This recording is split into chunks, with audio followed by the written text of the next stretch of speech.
السلام عليكم ورحمة الله وبركاته. بسم الله الرحمن الرحيم.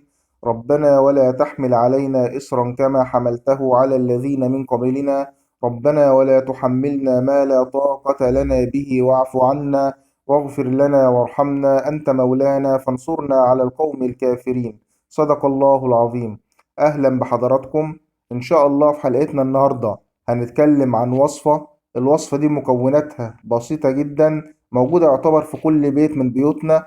مع إنها مكونات بسيطة بس هنقدر إن شاء الله عن طريقها إن إحنا هنهدي السعال ونتخلص من الكحة والتهاب الحلق بأمر الله سبحانه وتعالى. كنا اتكلمنا في حلقات سابقة عن وصفات برضو مهمة جدا، طاردة للبلغم، مهدئة للكحة. برضو اللي ما اتفرجش على الحلقات دي هم حلقتين، اللي ما اتفرجش عليهم هيلاقيهم إن شاء الله موجودين في صندوق الوصف. في حلقتنا النهاردة زي ما اتفقنا إن هنتكلم عن وصفة مكوناتها بسيطة. الوصفة دي عبارة عن 3 مكونات.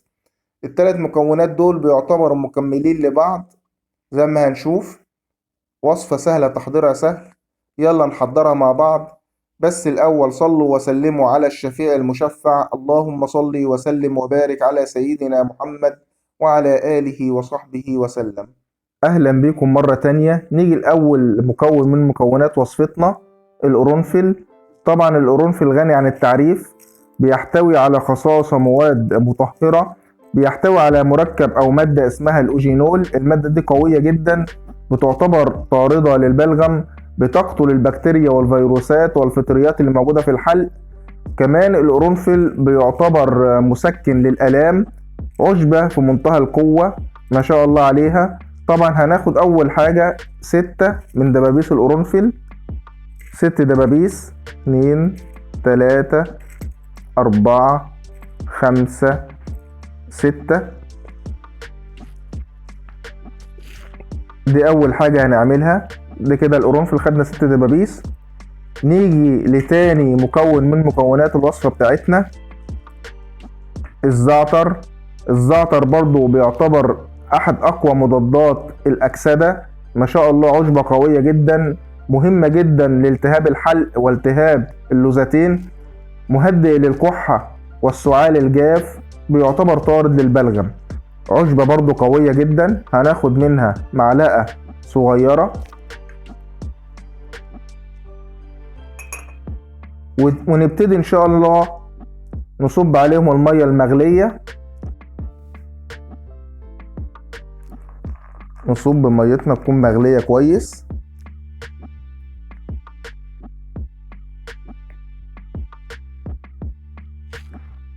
ونبتدي بعد كده نغطي مشروبنا لمدة 10 دقايق.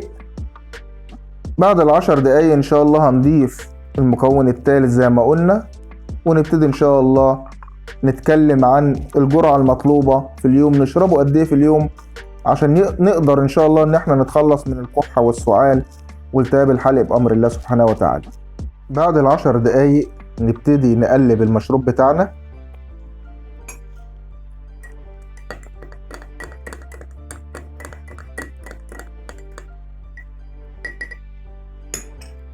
ونصفيه.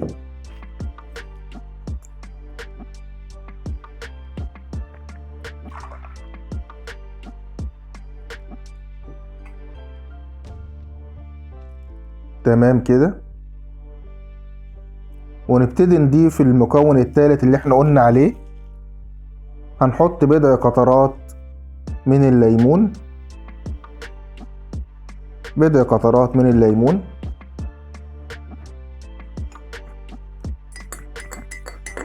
هو ده مشروبنا، هنشربه ان شاء الله 3 مرات في اليوم، بعد الفطار وبعد الغداء وبعد العشاء.